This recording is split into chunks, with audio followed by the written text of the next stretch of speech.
Hello and welcome again to my YouTube classes, All Accounting. Dear students, जैसा कि आप जानते हैं कि हमने अकाउंटिंग का एक बहुत ही इंपॉर्टेंट चैप्टर स्टार्ट किया है. The chapter is accounting equation.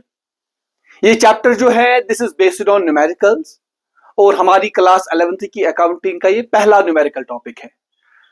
और इस टॉपिक पे हमने पहले ही एक न्यूमेरिकल सॉल्व किया है इन आवर लास्ट लेक्चर, और इस टॉपिक पे आज हम दूसरा न्यूमेरिकल जो है सॉल्व करेंगे. और हम देखेंगे कि इन डिफरेंट सिचुएशंस में अकाउंटिंग इक्वेशन कैसे बैलेंस होती है. तो ये जो डिफरेंट सिचुएशंस है these are called as transactions and events of the business.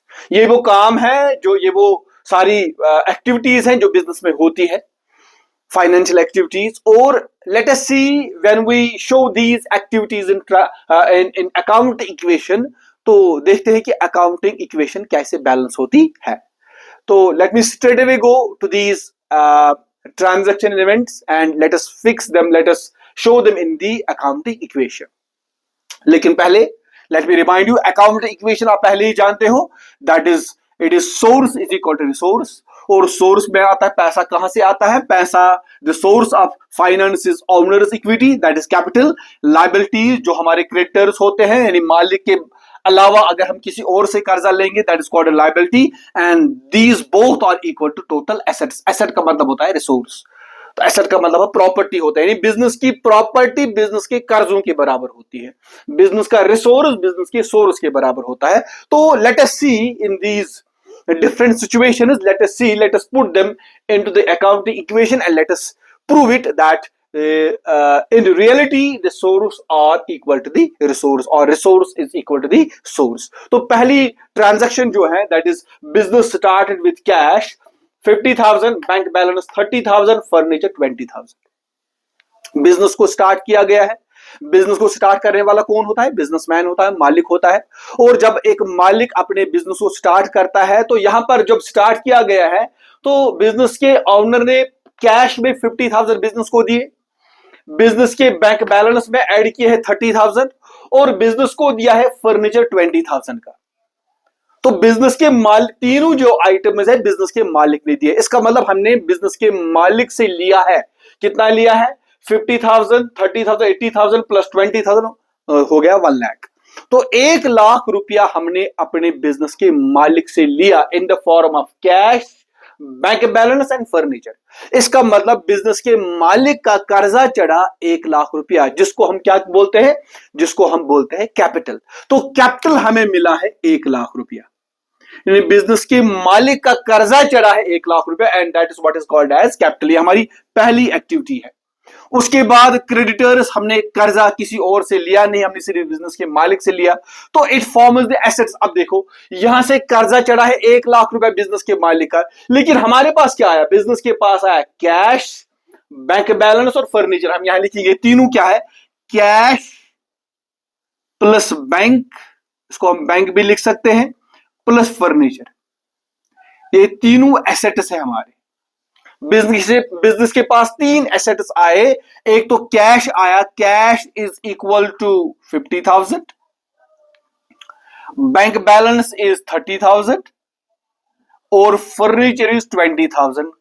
तो ये 3 एसेट्स बिजनेस के पास आए, इनका वैल्यू है 1 लाख रुपीस और साथ साथ यहां मालिक का कर्जा भी चढ़ा, यानी मालिक को हम उधारते हैं, बिजनेस के मालिक को हम उधारते हैं. हम मतलब हम बिजनेस है, हम उधारते हैं बिजनेस के मालिक को 1 लाख रुपया और 1 लाख के एसेट्स भी हमारे पास है. Let me remind you the concept of business entity concept which says that business is separate, businessman is separate.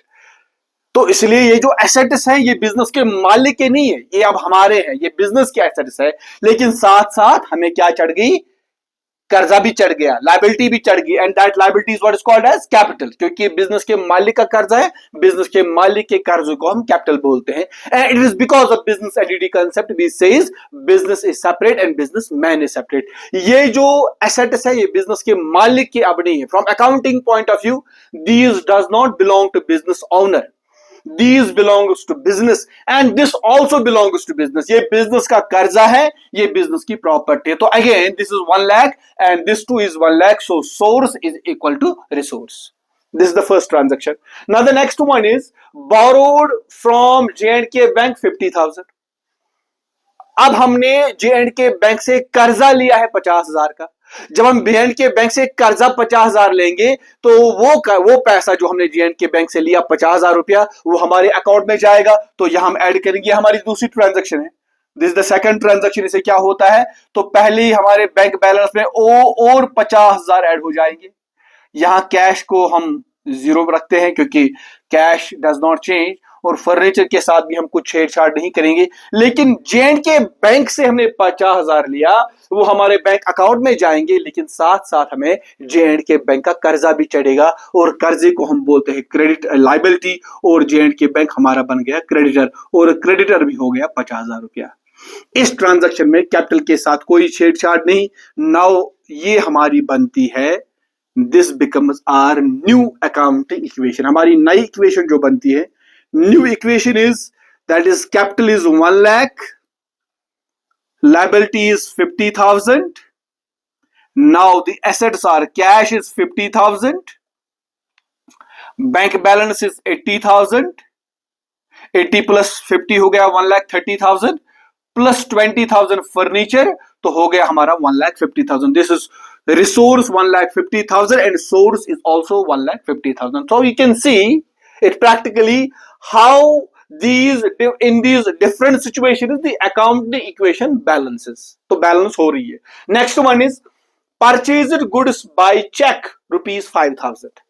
अब हमने चीजें खरीदी है, गुड्स हम बोलते हैं उन चीजों को जिनके साथ बिजनेस डील करता है, जो हम खरीदते हैं बेचते हैं, तो उनको हम गुड्स बोलते हैं। तो गुड्स को हमने खरीदा है बाय चेक, लेकिन हमने सप्लायर को चेक दी है। वो जो सप्लायर है वो चेक लेकर कहां जाएगा, वो बैंक पे जाएगा, हमारे बैंक पे जहां पर हमारा अकाउंट है। तो इसका मतलब वो वहां से चेक एनकैश करेगा। वो एज्यूम इट कि वो जो ही हमने इसको चेक दी कि ये चेक लेकर बैंक में गया होगा, हमारे अकाउंट से पैसे गए होंगे। तो हम यहां इस ट्रांजैक्शन में, जो हमारी ट्रांजैक्शन थर्ड है, इसमें क्या होगा, इसमें ये होगा कि हमारी बैंक बैलेंस में जो है 5,000 कम हो जाएंगे बैंक बैलेंस से, क्योंकि चेक दी है तो हमारे बैंक अकाउंट से पैसा जाएगा। लेकिन साथ ही साथ और एक एसेट इसमें ऐड हो जाएगा, दैट इज कॉल्ड स्टॉक। क्योंकि जो चीजें हमने खरीदी है अभी हमने वो बेची नहीं है।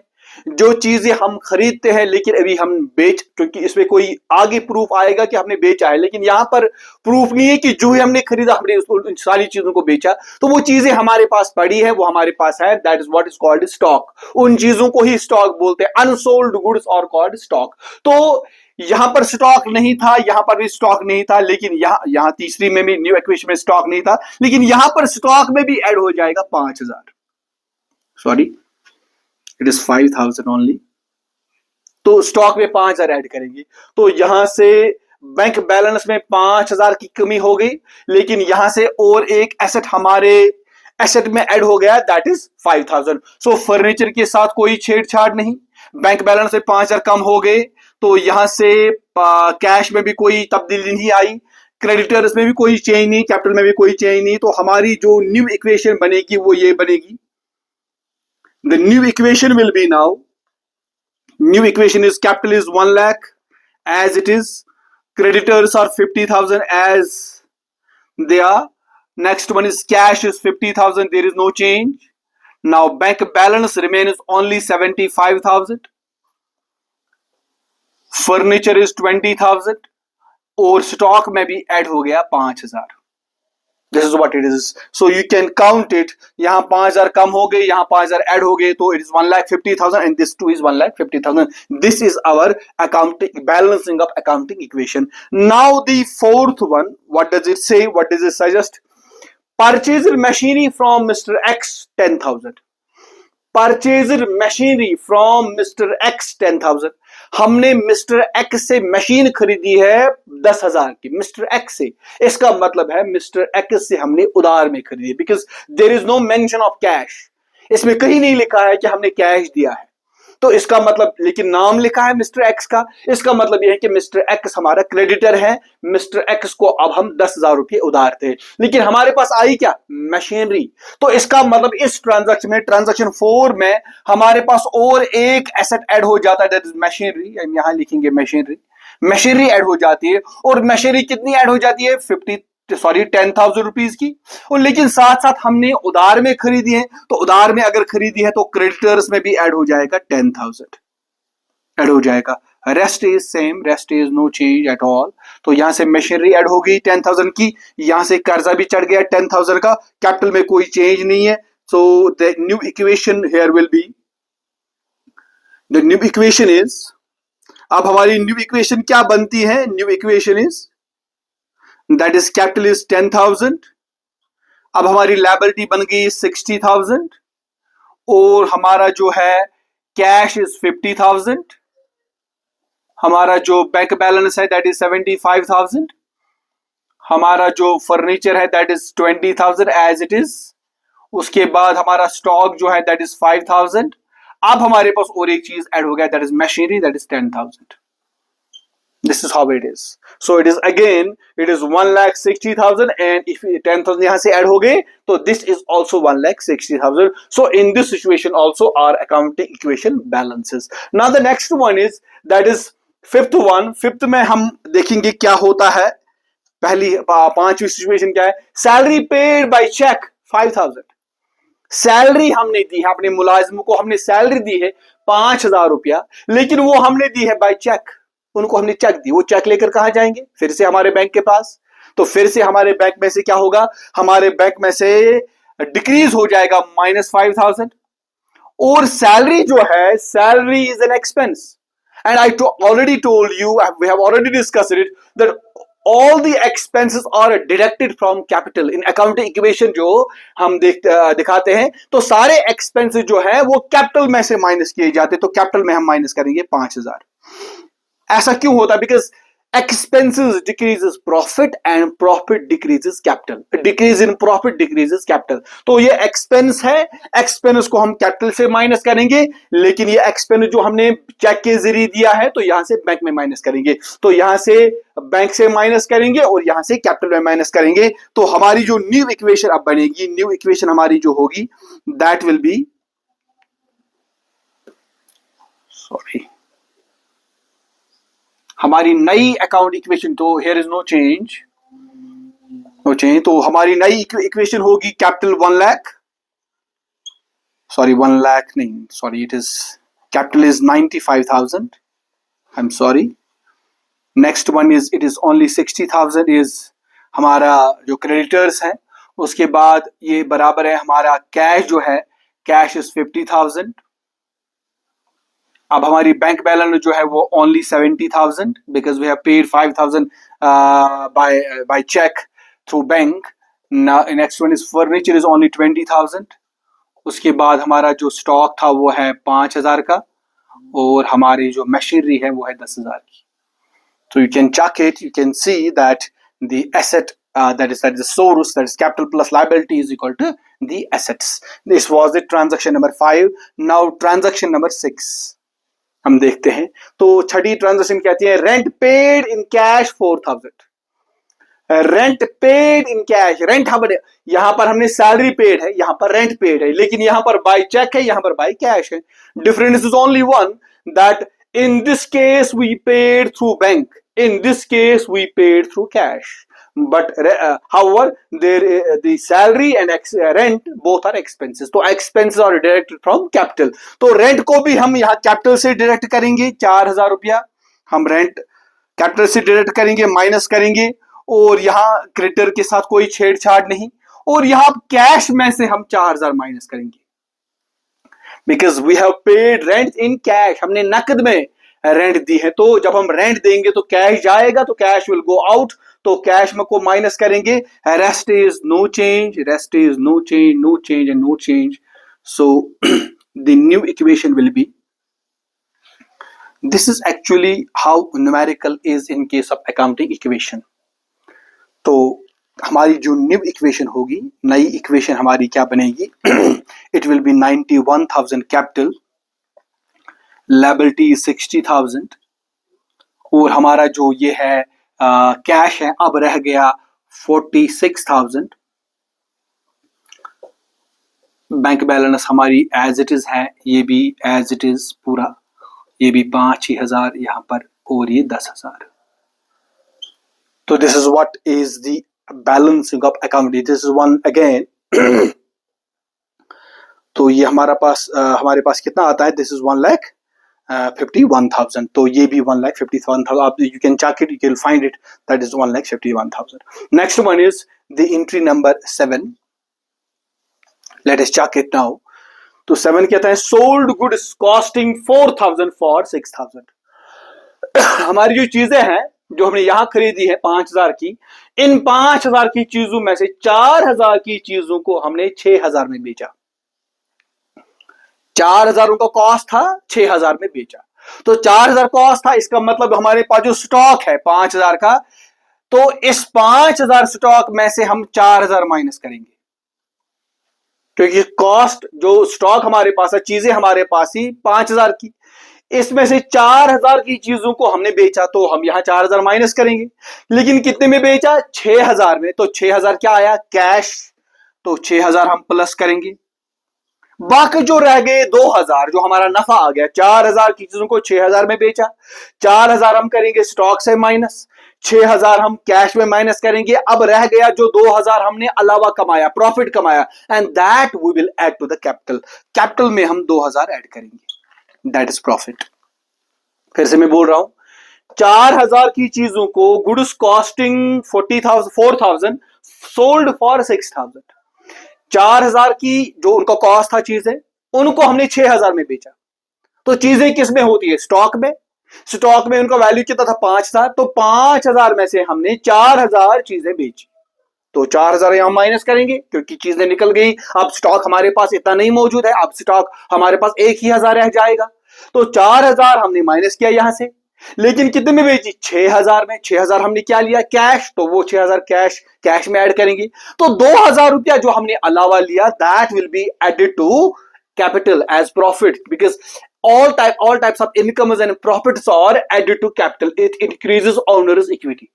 So now there is no change in liability, there is no change in these items. Now the new equation will be, हमारी जो नई इक्वेशन होगी, हमारी नई इक्वेशन जो होगी वो होगी इस तरह। कैपिटल अब हमारे पास कितना होगा? 93,000। उसके बाद जो हमारा क्रेडिटर्स होंगे वो होंगे 60,000। अब इसमें से 6,000 माइनस करेंगे तो कैश रह जाएगा, सॉरी ऐड करेंगे, तो it will be 52,000। The bank balance is as it is 70,000।